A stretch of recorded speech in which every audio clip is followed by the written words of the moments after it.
about Ampere's circuital law, which is, the law is as follows. This equation represents the law. It says line integral of magnetic field over a closed loop, it's a loop law, over a closed loop is equal to mu naught times the current threading through the loop, the current enclosed by the loop. So mu naught, you know, it's magnetic permeability of free space, that is of air.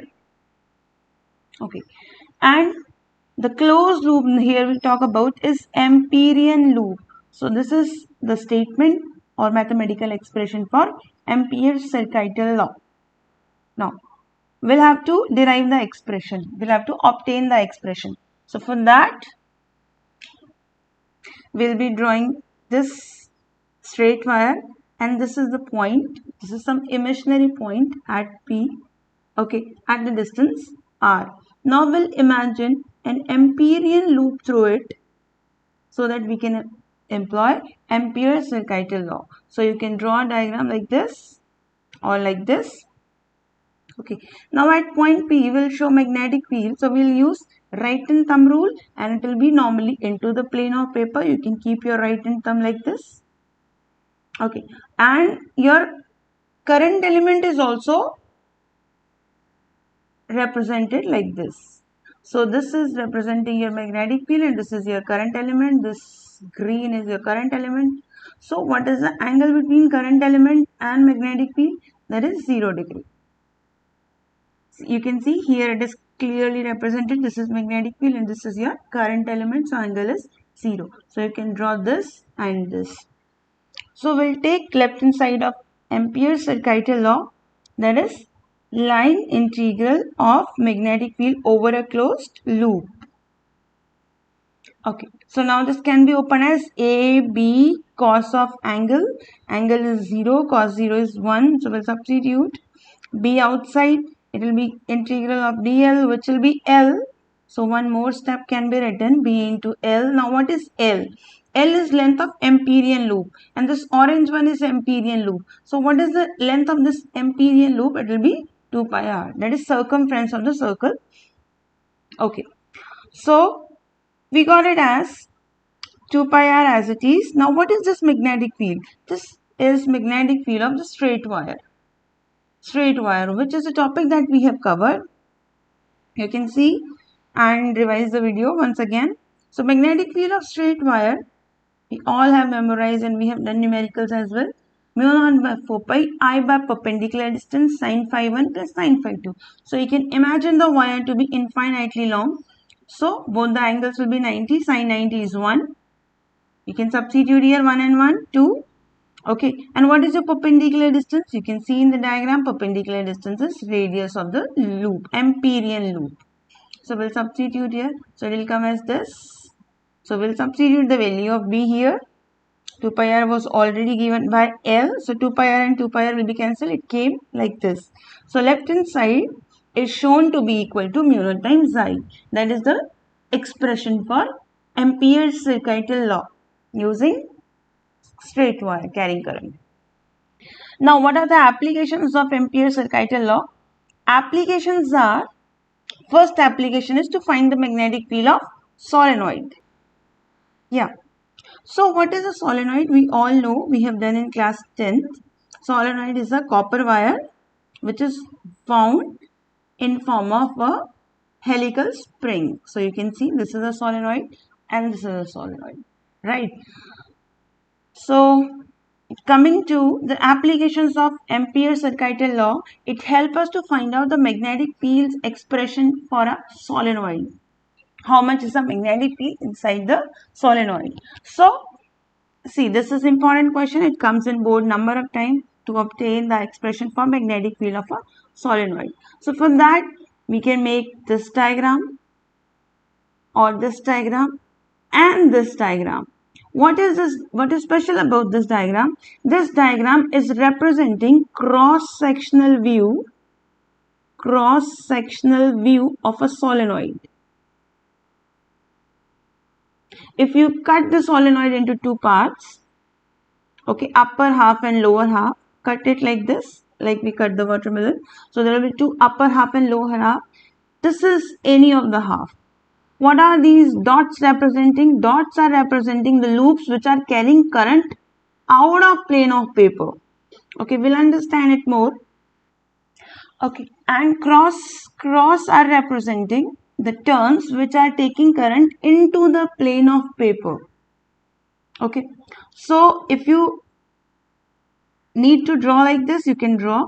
Otherwise, you can simply draw a solenoid like shown here, and this will be your Amperian loop. Here the Amperian loop is shown like this, and solenoid's cross-sectional view is shown. Okay, so this is the name of Amperian loop, A, B, C, D. Right.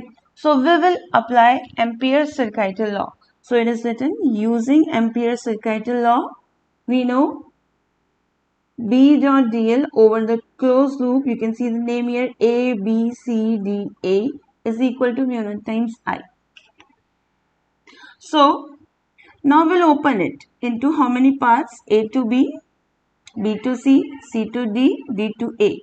So B dot dl is written everywhere and there is no mark of closed loop. Closed loop is here. Okay, they all together will make closed loop. So here you don't write. So it is equal to mu naught times I.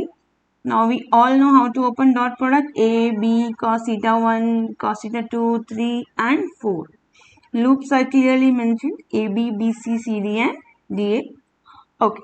Now what are the angles? So for that we need to look at the, okay. So for that, for angles we'll have to look at the diagram. So you can see magnetic field in the solenoid is like this. This is the magnetic field. And we are also going from A to B. Length is also along A to B. So what is the direction of magnetic field in DL? It's 0 degrees. So theta 1 is 0 degree. It is written.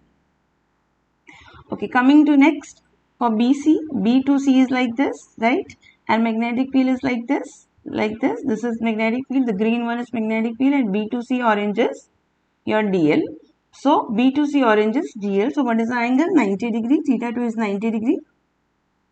Similarly, talk about theta 3. So you can see you are going from C to D. Your DL is this and your magnetic field is green only. So arrows are opposite.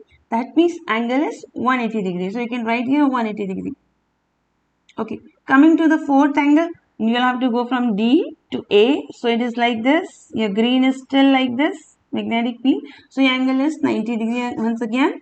Cos 90 is 0. So theta 2's contribution and theta 4's contribution will be 0. So this term and this term will be 0. Cos 0 is 1 and cos 180 is minus 1. So you can substitute here cos 0 is 1 and cos 180 is minus 1. So you will be left with this kind of term.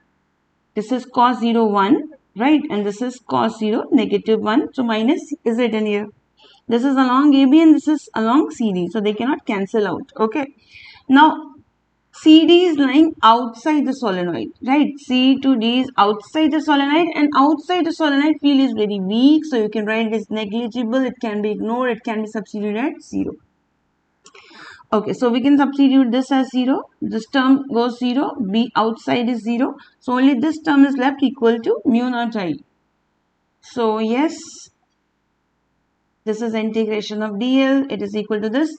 Now, so DL's integration is L. It is mu naught I. This is for Amperian loop. But for full solenoid, we'll have to take entire length. And here we will multiply with all number of turns. So we can write here N. Now this L will go down there. Okay, so this is B is equal to mu naught Ni. This is the expression for magnetic field of a solenoid. Magnetic field inside the solenoid is given by this and at the ends it is half of this value. Okay, so this is a plot of magnetic field versus length of the solenoid. This is center. So throughout the solenoid it is same mu naught Ni.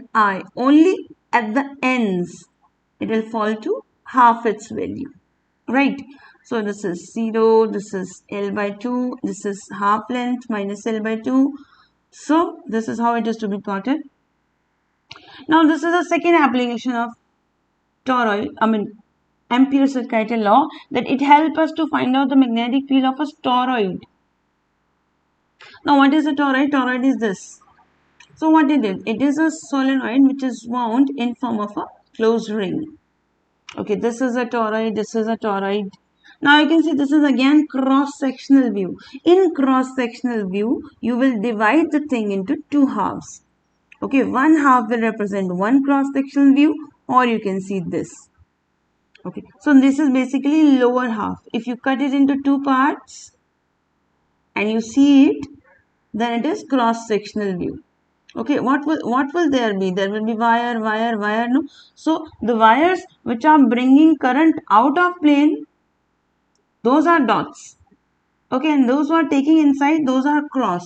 So this is basically a solenoid. You can see it is bringing current out of plane of paper and it is taking it down. So if something is bringing it up, it is dot, and the one which is taking it down is cross. So this is how we can represent a solenoid or a toroid.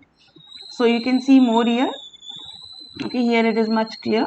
This is bringing, suppose I'm flowing the current through this, then it is taking it in. So I will represent it by cross, and it is bringing it out. So this is dot. It is taking it in, then it is cross, and it is bringing it out, then it is dot. So this will be, you can draw the toroid like this, and you'll have to draw like this as well. This is cross-sectional view. Same way we have seen a solenoid. Cross-sectional view of toroid, and we'll have to draw. So let us see how to use Ampere's circuital law to find out the magnetic field of a toroid as well.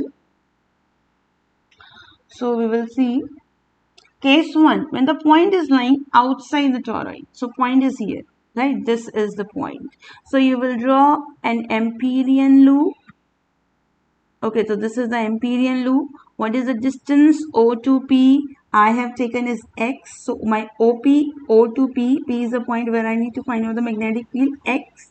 And R is the radius of the mean radius of the toroid. Okay, so my distance is more than radius. So I'll use Ampere's circuital law. Now there is a point that the net current is 0. Enclosed by the loop, this Amperian loop is 0. How net current is 0? So we'll have to go to the diagram. You can see loop is here, right? So how much current is coming out of plane? Same amount of current is going in. How much current is coming out of plane of paper? Same amount of current is going in. So that means the current coming out and current going in. So net current is 0. So that is why I have written that the net current enclosed by the loop is 0. So see, you can read these wordings. Net current enclosed by the Amperian loop is 0 as the amount of current coming out of plane of paper is equal to the current going into the plane of paper. So I net is 0. So B outside is 0. This is my first result. Magnetic field outside the toroid is 0. Now coming to for the points lying in the open space of the toroid. So you can see how much is the toroid. Toroid is this much.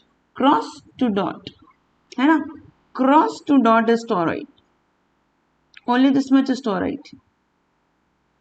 This much is toroid. This is the open space inside the toroid. You can see here if you wish. This much is toroid, no? So point is here in the open space of the toroid. So yeah, the point is lying here. Here is a point line. Okay, so we'll imagine the Amperian loop. So you can see there is no current inside it, right? Because current is flowing here in the toroid. So point is here. Here also you can see this is my OP. This time OP is less than the radius. So X is less than the radius. So net current, there is no current. Net current, no, there is no current through this loop. B is being enclosed by the Amperian loop. So this is 0. So B inside the open space of the toroid is also 0. This is second result. Now coming to for the points on the toroid. Okay. So this time where is the point? The point is here on the toroid. Okay, this is your bringing current outward. So this is your dot and this is your cross. ठीक है, dot to cross is toroid, dot to cross is toroid, right? And the point is here. So this will be your Amperian loop. You can show here as well. This will be your Amperian loop, right? Or you can imagine till maximum edge. So you can use Ampere's circuital law. Okay, take theta as like the same we are doing in solenoid or wherever. Theta is 0, cos 0 is 1, substitute. Okay, it will come like this. Now for all the turns, we are following the same method as we did in case of solenoid. We have imagined an Amperian loop. Okay, but there is no need to do in details. So for all the turns, we take here complete length and here we multiply with full number of turns. That is how we have done in case of solenoid also. It will take the entire length, we'll have to multiply with all number of turns. So it will go down. It is same. The result of toroid is same as that of solenoids. So magnetic field outside the toroid is 0. In the open space also it is 0. Okay, and on the toroid, it is mu naught Ni, same as that of solenoid. Now, this is the third application of Biot-Savart's law. We'll have to find out the magnetic field due to straight conductor. But this is the topic that we have done. Sorry, this is third application of Ampere's circuital law. And this is a topic that we have done using Biot-Savart's law as well. So if it comes in exam specifically by Ampere's circuital law, you'll have to use this method. Otherwise, we have done this topic earlier. And we know the result, B straight wire, right? So let us do it. So we'll again make a straight conductor. We'll pass current through it. This is point P. This is Amperian loop. So that we can use Ampere's circuital law. This is B. And over it, you will imagine, you will show dl also. So theta is 0. So we'll use Ampere's circuital law, that is B dot dl is equal to mu naught times I. A, B, cos 0 is 1. Right. So this is this. So B outside, dl's integration is L. What is L? Circumference of the loop. So that is 2 pi r is equal to mu naught times I. So B is ready. So I got the expression for magnetic field of straight wire. But is it same expression that we know? B straight wire is equal to mu naught by 4 pi I by distance, perpendicular distance, sin phi 1 plus sin phi 2. Is it matching to that? No. Let us see. Let us make it match to that. So we'll multiply and divide the result by 2. Multiplication 2 we are giving here 4 pi and this we are writing as 1 and 1. So this can be written as sin 90. This can be written as sin 90. Now it can be compared. This is mu naught by 4 pi I by perpendicular distance sin phi 1 plus sin phi 2. So wire is infinitely long. So yes, we got the formula. That is, we could find the magnetic field of a straight wire using even long straight wire using Ampere's circuital law. Now this is an important question. It comes in the category of Hodge law. So in this, you can see in the diagram, there is a cylinder. This black wala, there is a cylinder, or you can say there is a cylindrical wire whose radius is clearly mentioned as A. Okay, now you can see there are two dotted wires here, this one and this one. So we have to find out magnetic field on both the points. Okay, so it means once we have to find inside and once we have to find outside. Okay, so you can see this is a solid cylinder, right? So you can see this is total cylinder. We'll have to find magnetic field here once and once we have to find outside. Okay, so let us see how to find it out. Okay, this I have done for on the surface here. Okay, just enclosing it. So we'll imagine Amperian loop very close to it but outside. Right, this is how we do in case of Gauss law as well. Okay, so my x is equal to r. My point is lying very close to the actual radius of this solid cylinder. So use it. Cos is 0. Cos 0 is 1. Cos 0 is 1. So it is b dot dl. B dl. dl's integration is L. L is length of empyrean loop. So my distance was x, so it is 2 pi x circumference. So it will go that outside. X is r because point is too close. So it is b is equal to mu naught I by 2 pi r. So there is no difficulty in this. Where was the point lying? Point was lying here. So I said you can take the empyrean loop very close. So x, that is the distance of the point, is equal to the radius. So no difficulty. dl to L, L is 2 pi x, x is r, they are too close. So it is on the surface. Okay, coming to inside and outside. On the surface, it's not asked. I did it. So now it is outside. Here is the point you can see. Okay, this is the point. So I have taken the distance as x. They are taking it as r. It is okay. So my x is greater than r. What is x? Distance of the point from center is x and it is greater than the radius of the solid cylinder. So I'll use Ampere's circuital law again. A, B, cos theta. Theta is 0. Cos 0 is 1. So I'll substitute cos theta is 0. So B, dl. dl to L, L to 2 pi x. Always x. As in length of empyrean loop. Okay? So please do not mistake it and do not keep it 2 pi r randomly unless your distance is r. But for me it is always x. So you can see this is my empyrean loop. Here I have to find out the magnetic field. So my distance is x. So yeah. So I'm ready with this result. Okay, so for outside I got this, and on the edge of the cylinder it was x was equal to r. So both are similar, right? Now coming to inside, when the point is here. So when the point is here, your empyrean loop will be this. So we need to find out how much current is being enclosed by this surface, this area, right? Let us see it once again.